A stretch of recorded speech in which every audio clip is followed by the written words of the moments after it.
Hello everyone, it's Kay here and I'm here today to share some makes. April, that's where we are now, or coming to the end of. It's been quite a busy month and I've not done very much by way of filming, but I have been making things in the background, so I thought I would come along and share what I've been doing. This is another folio. To those that commented on the last one, thank you so very much, and to people that made inquiries, the folio has in fact been reserved by someone, so I'm delighted to be able to say that, and also to thank people for their inquiries. This is a smaller folio, but still following the tutorial that was done by Artymaze, who has her own channel. I will be leaving a link, as always, to her channel, and this indeed is yet another of Artymaze's digi kits. I absolutely love them. I know I bang on about them being wonderful and all the rest of it, but I've bought from lots and lots of different people over my time, and this lady consistently produces excellent kits with a full variety of ephemera and images, and you know, as with the last folio I did, I have not utilised all of the things available in the kit by any means, but to carry on, as I'm loath to do but need to, I don't want this to be too long. This is the folio. Same process as last time. I've just edged the corners. I've not put any dangly bits on it. This is one of the images from the kit, and I've just put some lace around it. It's bound again in glittery, it's almost a sequin effect wallpaper. I don't know if you can see it there. It is absolutely gorgeous, and I had no qualms in taking a little sample, just enough to put this folio together with. This is another of the mushroom buttons that we're currently advertising for Gary, and this is how they look. I'm delighted to say Artymaze herself has purchased from Gary because she liked the concept and how they look on the journal, and this is how they come across, and they just slot into the page and look absolutely delightful. Very tidy in their appearance, so I won't say any more about them. I've just used the spine of the journal that's inside to anchor down the cover, just like before, but this is quite a bit smaller. I think it's about, the width is the same, but the actual height of the journal is now 5.5, almost 5 3/4. The width and everything, as I say, is exactly as it was in the previous folio. So I'll do a quick dance through it. I've added a few pockets here and there. This is, if I can come in just a tad, this is more of the ephemera, lovely little envelopes that fit into this. This is the Botanicals digital kit, again over on Artymaze's A.T.C store. I've just prettied it up a little bit. It doesn't need much. The papers are glorious, with some lace and some lace trim to take away some of the craft card, but I didn't want to eliminate that entirely because it is such a lovely mix throughout the folio. But it is cotton lace, the ladder de fer, but this is on the smaller side a nylon lace trim. This is one of the pockets, backed on some of the paper.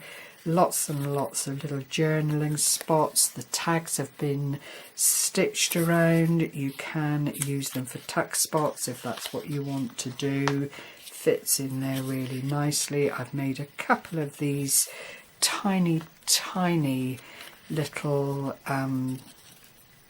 memo books where you can just write down a few jottings if that's what you want to do. I've just made a little stamp on each of the pages, nothing too invasive, because at the end of the day it is for journaling. It's not particularly to do anything much else with. I mean, you could stick little bits and pieces to the pages, it's large enough for that, and they fit in there. This one then opens. You'll see a different format, but intrinsically it's identical to the other folio.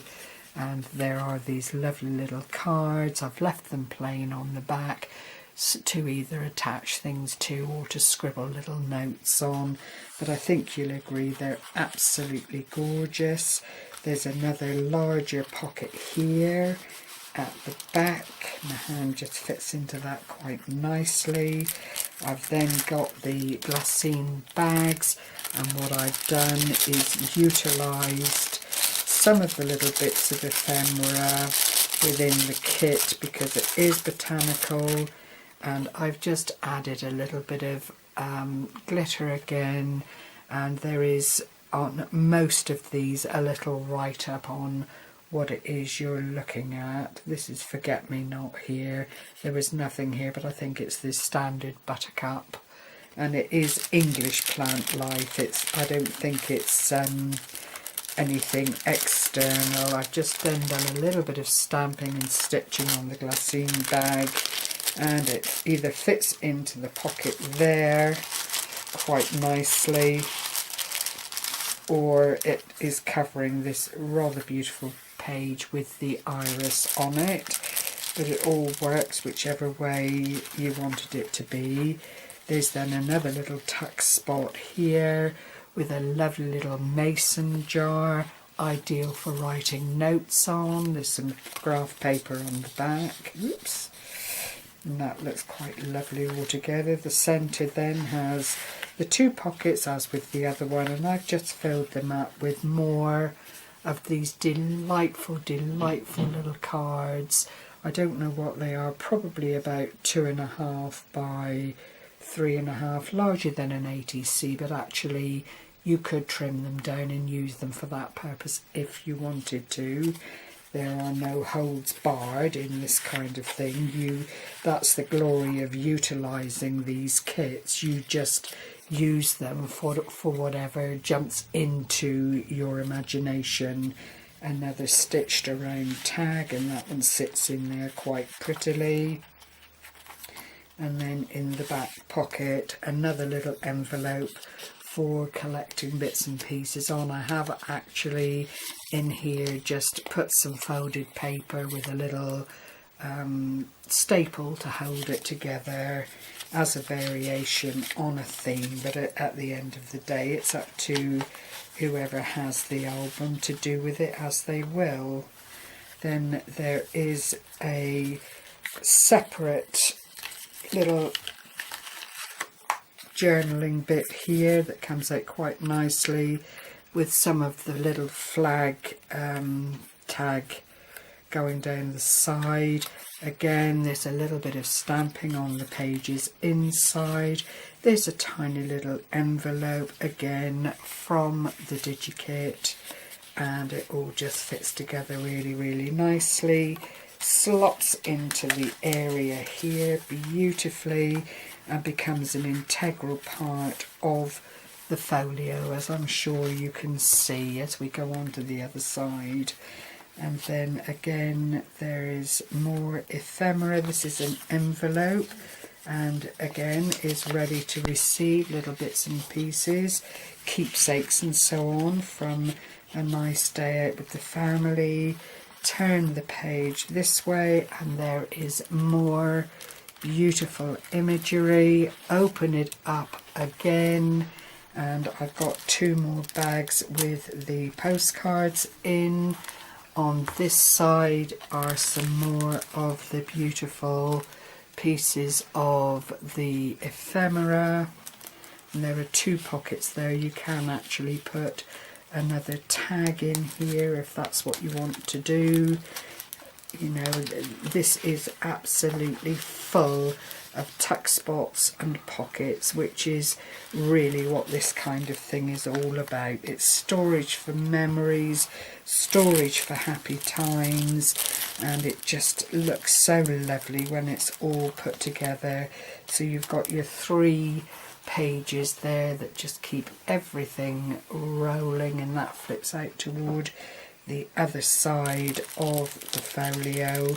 It then all concertina folds in on itself, and there are lots and lots of areas for adding things to or paper clipping things to. It's entirely up to the individual, but again, I had such huge fun putting this together. I think could become quite addicted to making these. So I have, having finished this one, and this is how it then all comes together, taken the time out to make some other things. So as some of you know, I belong to Nina Ribena's art prompts, art journal prompts and more, and we were asked to make A.T.Cs, which I had great fun making. This is Beatrix Potter at her best with the tiny little characters that she has in her stories, totally plain on the back, except I did paint them with a paralysed paint just to finish them, and I'll just put stamp on the back, but I am enjoying making the A.T.Cs. I then went on to make some Memodex cards. I absolutely adore these. I just think they're such huge fun. I've got quite a collection, but I am open to swapping. Unfortunately, I don't receive messages here unless they're under the video. So the only other way to contact me is on Facebook, where I have the same name. So if you want to get in contact with me, please feel free. I'm always welcoming people that like to swap, like-minded crafty people. So these are actually envelope Memodex cards where you can pop a little gift in the back if you so desire. And these are just such fun to use. It was a die that I purchased on AliExpress, but you know, I don't hold that against them. They're lovely dies. They're fit for purpose, and they're cutting through good quality card as well as they cut through anything else. This is the ephemera I've used here was from a die cut book that I purchased in the Works in the UK, and I just love the brightness of the colours and the little sentiments, and then I just went on and added a few more bits and pieces myself just to jazz it up a little bit and fill up the front area of the Memodex card. These are all the envelopes, and I do like to use them, although there's nothing wrong with the standard Memodex card either. It's just that these have a little bit more space to put some extra little bits and pieces in, which is never a bad thing. So I hope you've enjoyed seeing the makes that I've made in this lovely month of April. May will soon be upon us, and I will start again and just keeping myself busy as you do. I've also done the link, and there was a separate